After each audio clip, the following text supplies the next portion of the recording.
1432 সনের শারদোৎসবের এই মহাসপ্তমী সন্ধ্যায় চোখ রেখেছেন আপনারা নিউজ ভ্যানগার্ডের পর্দায়। আমি দীপেন রয়েছি আপনাদের সঙ্গে।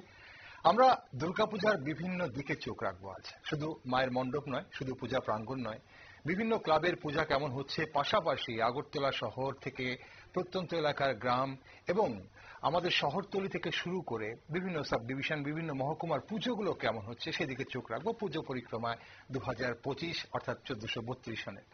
এই মুহূর্তে নিউজ ভ্যানগার্ড পৌঁছে গেছে নবদিগন্ত ক্লাবে। আগরতলা শহরের একটি প্রাচীন পুজোর মধ্যে একটি, অবশ্যই নবদিগন্তর পুজোয় সবাই একবার হলে যে কোনো একদিন, পুজোর এই 4-5 দিনের মধ্যে যে কোনো একদিন অবশ্যই যান সেই প্যান্ডেল দেখতে, মূর্তি দেখতে, একটু ভিন্ন রূপে অভিনবভাবে পুজো করার চেষ্টা করে প্রত্যেকবার নবদিগন্ত। তো এই মুহূর্তে নিউজ ভ্যানগার্ডের প্রতিনিধি অঙ্কিতা ভট্টাচার্য কিন্তু সেখানে পৌঁছে গেছে। চলুন আমরা দেখি কি বলছে অঙ্কিতা।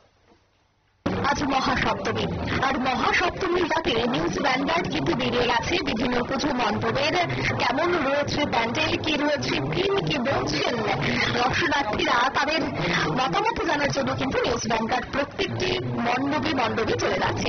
এই মুহূর্তে আমরা রয়েছি জয়নগর স্থিত নবদিগন্ত ক্লাবে। আর নবদিগন্ত ক্লাব এবার কিন্তু সবুজে ঘেরা অরণ্যের থিম নিয়ে হাজির হয়েছে। আমরা জানি বর্তমানে প্রকৃতি রসামলে পড়ে বহু জায়গায় দেখা যাচ্ছে দাবানল, আর কোথাও দেখা যাচ্ছে যে এই অতিরিক্ত পরিমাণে বৃষ্টি, এই সমস্ত বিষয়গুলি কিন্তু প্রকৃতির উপরে নির্ভর করে। তাই প্রকৃতিকে বাঁচিয়ে রাখাই হচ্ছে এই মুহূর্তে সবার এবং সব থেকে বড় কর্তব্য। তাই এবার নবদিগন্ত ক্লাব কিন্তু এই প্রকৃতির উপর তাদের থিম সাজিয়েছে। আমি একটু পুজো মণ্ডপে দেখাবো। পুজো মণ্ডপের বিভিন্ন যে ডেকোরেশন তা কিন্তু থার্মোকল দিয়ে করা হয়েছে এবং আরো বেশ কিছু ছবি এখানে আমি দেখাবো, যেখানে ফুল অর্থাৎ পদ্ম ফুল দেখানো হয়েছে, যে জলের মধ্যে পদ্ম ফুল এবং একটি বৃক্ষ, সেই বৃক্ষটিকে একটি প্রথমে থার্মোকল দিয়ে একটি মানুষ তৈরি করা এবং তার উপর বৃক্ষের ডালপালা দিয়ে কিন্তু বুঝিয়ে দেওয়া হয়েছে যে যদি পৃথিবীতে জীবের অস্তিত্ব থাকতে হয় তবে কিন্তু গাছ অবশ্যই দরকার। এছাড়া আমি যদি একটু প্রতিমার দিকে নজর রাখি, প্রতিমাতেও কিন্তু দেখা যাচ্ছে যে একেবারে সাবেকি আনার ছোঁয়া রাখা হয়েছে। প্রত্যেক বছরই নবদিগন্ত ক্লাব খুব ভালো থিম নিয়ে হাজির হয়। এবছরও কিন্তু দেখা গেছে একেবারে থিম থেকে শুরু করে মূর্তি সব ক্ষেত্রেই কিন্তু তারা তাদের নতুনত্ব আনার চেষ্টা করেছে এবং ধীরে ধীরে কিন্তু দর্শনার্থীদের ভিড় অনেকটাই বাড়ছে। এছাড়া আমি উপরের কিছু ছবি দেখাবো, একেবারে প্যান্ডেলের উপরের জায়গার কিছু ছবি দেখাবো। উপরে দেখা যাচ্ছে যে পাখির কলরব ফুটে তোলা হয়েছে গাছের পাতা দিয়ে এই গোটা পুজো মণ্ডপটিকে। এছাড়া আশপাশের যে ছবি, সেই ছবিতে কখনো মাছ, কখনো আমরা দেখতে পাচ্ছি পাখি, আবার কখনো দেখতে পাচ্ছি সাপ।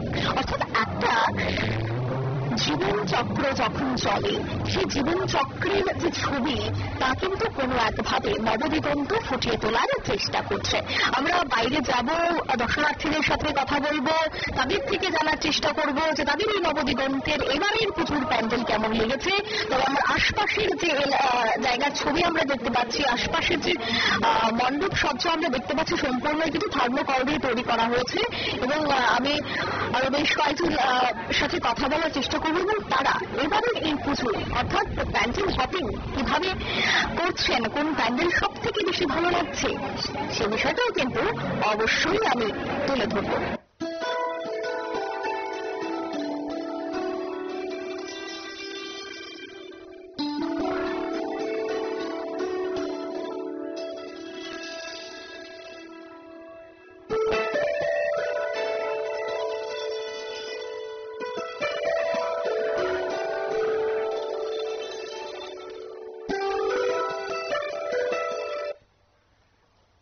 প্রকৃতি মানুষের বশীভূত নয়, অবশ্য আমরা মানুষেরা প্রকৃতির উপর নির্ভরশীল। আর এই থিমটাই হয়তো নবদিগন্ত, জয়নগর নবদিগন্ত ক্লাব ফুটিয়ে তোলার চেষ্টা করেছে এবার। আসলে পৃথিবী জুড়ে এখন অনেক বিষয় রয়েছে, অনেক থিম রয়েছে। বিশেষ করে আমরা যদি প্রকৃতির কথা বলি, প্রকৃতি একটা অন্য রূপ ধারণ করছে, কারণ আমরা মানুষেরা প্রকৃতির উপর দিন দিন কিন্তু নির্যাতন চালাচ্ছি।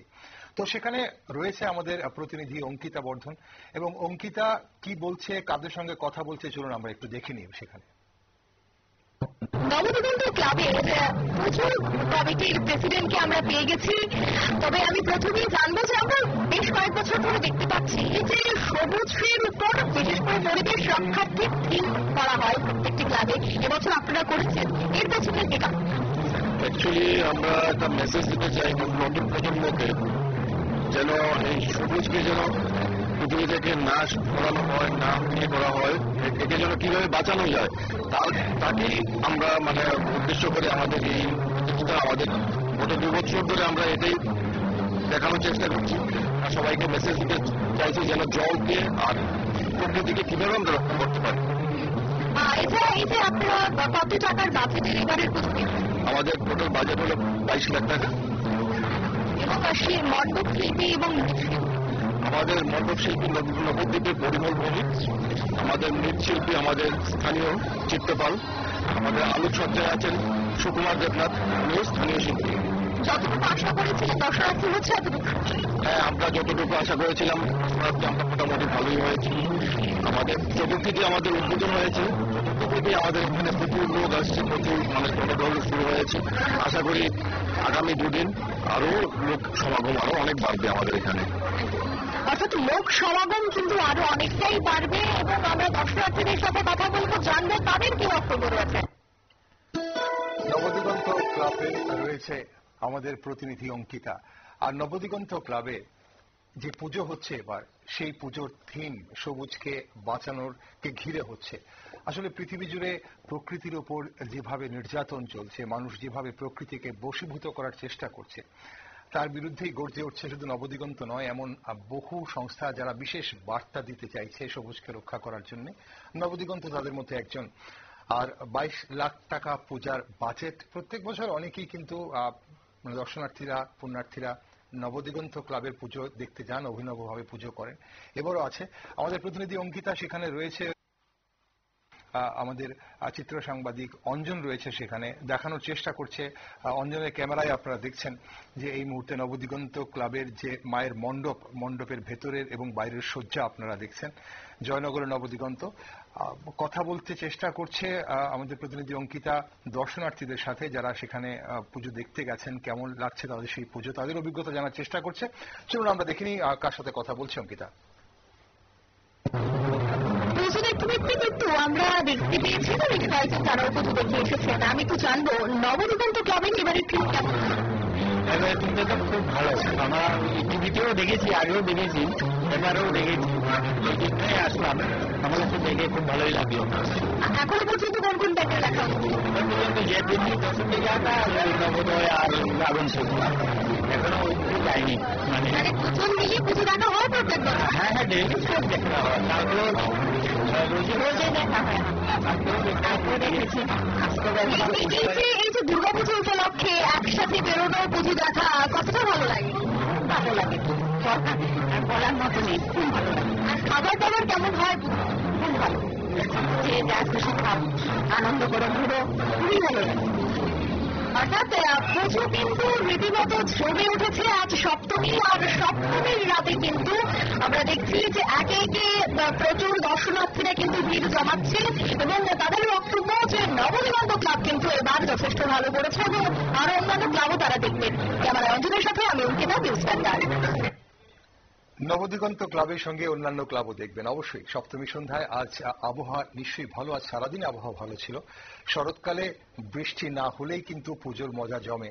তো বৃষ্টি ছিল ষষ্ঠীর দিনে, কিন্তু সপ্তমীর দিনটা কিন্তু ভালো ছিল। নবদিগন্ত ক্লাবের দর্শনার্থীদের সঙ্গে কথা বলতে গিয়ে যখন ওনারা বলছিলেন যে টিভিতে দেখেছেন, তারপর ওনারা এখানে এই ক্লাবে এসে পুজো দেখার প্ল্যান করেছেন, তো সেখানে বলতেই হয় আপনাদের যে আমাদের এই যে পূজা পরিক্রমা, এর একমাত্র উদ্দেশ্য যারা এই মুহূর্তে বাড়িতে রয়েছেন বা যারা হয়তো কোনো কারণে উৎসবের আঙ্গিনায় আসতে পারেননি, আপনাদের কাছে ভালো ভালো পূজা মণ্ডপগুলো বা মায়ের প্রতিমা, মায়ের দর্শন আপনারা টিভির পর্দায় করতে পারেন। তার জন্য নিউজ ভ্যানগার্ড এই পূজা পরিক্রমা করছে। আমরা শুধু আগরতলা শহর নয়, বিভিন্ন মহকুমায় পৌঁছে যাব, বিভিন্ন জেলায় পৌঁছে যাব এবং শুধু রাজ্যের নয়, বহিরাজ্যেও আমরা পৌঁছে যাব। তাই আপনার সঙ্গে থাকুন, দেখতে থাকুন নিউজ ভ্যানগার্ড। নিচ্ছে একটা ছোট্ট বিরতি।